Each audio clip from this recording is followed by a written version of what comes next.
Algo se había comentado ya desde el domingo pasado de esa experiencia tan lamentable, tan crítica, dolorosa, triste, que vive el pueblo de Dios cuando permite que los babilonios lleguen a la tierra de Palestina y arrasen con la ciudad de Jerusalén, destruyan el templo. Acontecimientos que ustedes pueden ver en el segundo libro de los Reyes, capítulo 25. Se lo pueden encontrar también, lo que acabamos de escuchar, segundo libro de Crónicas, capítulo 36. Y un profeta que fue testigo de esos hechos, Jeremías, todo el capítulo 52 de Jeremías, va a relatar esos acontecimientos. Es sorprendente como acabamos de escuchar ahí en el segundo libro de Crónicas, que Dios había mandado mensajeros, profetas, advirtiéndole al pueblo de su situación de pecado. Ellos se habían resistido a la palabra de Dios, se habían desentendido del mensaje de salvación. Llegó un momento en que aquello pareciera que ya no tenía remedio, y para un israelita el tiempo, los hechos, de alguna manera Dios va a intervenir en ellos. Y así se interpreta. Dios se vale de un pueblo pagano, los babilonios, con su ejército capitaneado o gobernado por Nabucodonosor, quien permite que lleguen a invadir a Jerusalén por parte de esos babilonios. Muchos de ellos fueron a parar, hemos dicho, a Babilonia, tierras lejanas, viviendo en la nostalgia de regresar a su tierra. Ese acontecimiento comenzó en un primer momento como en el año 597, una primera incursión de los babilonios. Todavía no arrasaban con la ciudad. Fueron como 10 años después, cuando entonces ya vino todo ese desastre. Dice Jeremías capítulo 52, verso 13, incendiaron el templo de Jerusalén, quemaron el palacio también del rey Sedecías, decíamos el domingo pasado, le sacaron los ojos, a los hijos los decapitaron. Ahí lo ven en segundo libro de Reyes, capítulo 25, verso 7, ese detalle. El resto de las casas fueron pues destruidas. En fin, quedó como una ruina la ciudad de Jerusalén. Los llevan al exilio, prácticamente como hasta el año 538, cuando aquel rey persa llamado Ciro vence a los babilonios y entonces regresan y va a impulsar de alguna manera también a la reconstrucción del templo de Jerusalén. Ese acontecimiento pues vino a marcar definitivamente la historia de Israel. El exilio en Babilonia fue una etapa de purificación para que el pueblo retomara su identidad de pueblo de la alianza que le pertenece al único Dios verdadero. En el caso del Evangelio, pues nos topamos con uno de los textos más conocidos, más familiarizados para nosotros. Evangelio de Juan, capítulo 3, verso 16. Porque tanto amó Dios al mundo. ¿Qué es lo que ha movido, lo que ha motivado a Dios enviar a su Hijo a la humanidad? Precisamente eso que plasma ahí San Juan, el amor por nosotros. Dice la carta a los Gálatas, capítulo 4, verso 4, llegada la plenitud de los tiempos, envió Dios a su Hijo, nacido de una mujer, nacido bajo la ley. Lo envió, dice San Juan, por amor, que envió a su Hijo único, y aquí viene un detalle fundamental para el Evangelio de San Juan, para que todo el que crea en Él no perezca, no se pierda, sino que tenga la vida eterna. ¿Qué ha movido a Dios enviar a su Hijo? Querer salvar a la humanidad. No basta que lo haya enviado. Muchísimos vieron a Jesús en sus tiempos terrenales, hace 2000 años, pero no creyeron en Él. No le creyeron. Dice el Evangelio de San Juan, capítulo 6, allá por el verso creo 47, cuando pronuncia aquel discurso del pan de vida, dice, y muchos no le creyeron. O sea, hubo también resistencia, indiferencia a su palabra, a su enseñanza, a su doctrina. En cambio, nos dice el prólogo de San Juan, capítulo 1, en el verso 12, cuando nos está presentando como el que es luz, como el que es la palabra, al venir Él dice, a los que creyeron en Él, les concedió ser hijos de Dios. A los que creyeron en su nombre, es decir, aceptaron que Él venía de parte de Dios. Vamos a ir mencionando un poquito más citas bíblicas donde vemos con claridad este elemento imprescindible de creerle a Jesús. Dice el Evangelio de San Juan, capítulo 4, en el verso 42, cuando aquella mujer que había platicado con Jesús, una mujer samaritana, y va y les dice a los de su tierra que se ha encontrado con Jesús, que probablemente sea el Mesías. Cuando ella habla a ellos, después le responden, nosotros creemos ya no tanto por lo que tú nos has dicho, sino por lo que hemos visto. Reconocemos que Él es el Salvador del mundo. Juan 4:42. Creemos en Él. Evangelio de San Juan, igual, capítulo 6, verso 35. Fijémonos la invitación que hace Jesús. El que venga a mí no tendrá hambre. El que crea en mí no tendrá sed. ¿Por qué se refiere Jesús en este lenguaje tan sencillo, ordinario, como el agua, como el alimento, que al acercarse a Él no habrá sed, no habrá hambre? Porque Él nos está remitiendo a una realidad mucho más superior que lo aquí temporalmente o físicamente nos sostiene. Es vida para nosotros. Mismo Evangelio de San Juan, capítulo 6, verso 40.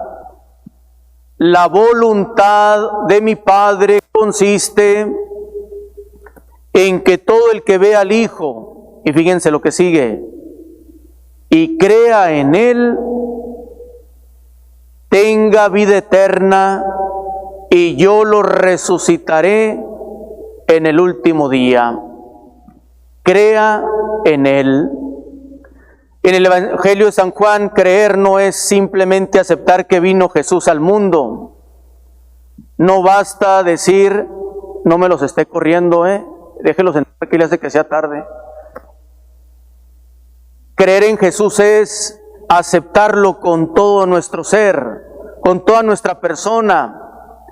Adhesión a Él, no como una calcomanía o como un parche, sino como una inserción de donde viene la vida a nosotros. ¿Por qué creen que dijo ahí en Juan capítulo 15, verso 5? Cuando dice ahí, yo soy la vid, ustedes los sarmientos, sin mí no pueden dar fruto, sin mí no pueden hacer nada. Es esa identidad de dependencia a Él. Seguimos leyendo el Evangelio de San Juan y nos topamos con que en el capítulo 11, en el verso 25, en el contexto de la resurrección de Lázaro, fíjense lo que afirma Jesús: yo soy la resurrección y la vida. El que cree en mí, aunque muera, vivirá. Hace referencia a vida después de la muerte. Lo que había dicho en el 3:16, tenga vida eterna. En ese mismo contexto, capítulo 11, verso 40, a base de una pregunta se hace una afirmación. Cuando le dice Jesús a Marta, la hermana de Lázaro y de María: ¿qué no te he dicho que si crees verás la gloria de Dios? Entonces está poniendo ese creer como imprescindible para tener vida eterna, para tener salvación, para resucitar. Evangelio de Juan, capítulo 12, verso 46. Yo he venido al mundo como luz, para que el que crea en mí no perezca en las tinieblas. Otra vez ese acento, creer en Él. Mismo Evangelio de San Juan, me regreso tantito al capítulo 8, en el verso 31, fíjense lo que va a decir ahí. Les dijo Jesús a los judíos que habían creído en Él: si se mantienen fieles a mi palabra, serán verdaderamente mis discípulos. Si se mantienen fieles a mi palabra. Y fíjense lo que añade en el verso 32: conocerán la verdad, y la verdad los hará libres. Entonces nos acerca todavía más a Jesús. Capítulo 20 de San Juan, verso 29, en el contexto ya de la resurrección de Jesús. Le habían dicho los discípulos a Tomás que habían visto al Señor. Él había puesto como resistencia: pues si no meto mis dedos en los agujeros de los clavos, si no palpo su costado, no voy a creer. En el verso 28 va a decir: Señor mío y Dios mío. Hace una profesión de fe. Pero fijémonos lo que le contesta Jesús a Tomás, capítulo 20, verso 29. Tú crees porque has visto. Dichosos los que creen sin haber visto. Todos en algún momento de nuestra vida queremos como evidencias de que Él está con nosotros, de que Él ha resucitado, de que Él tiene poder, de que Él puede ayudarnos. Pero entonces perdería sentido la fe. Ya no sería fe. Y ahorita pondremos algún ejemplo sobre eso. Evangelio de San Juan, capítulo 20, verso 31. Ahí nos da la razón de todo lo que les he dicho. Desde el verso 30, fíjense lo que va a decir. Muchas otras señales o signos realizó Jesús en presencia de sus discípulos, pero no están escritos en este libro. Verso 31. Esto se escribió para que ustedes crean que Jesús es el Hijo de Dios, y para que creyendo en Él tengan vida en su nombre. O sea que si una persona con una actitud sincera de docilidad y apertura al Espíritu Santo que inspiró las Escrituras, y particularmente se pone a leer con esa actitud de disposición al Espíritu, el Evangelio de San Juan, se va a encontrar con alguien, con Jesús, y que supone necesariamente la fe.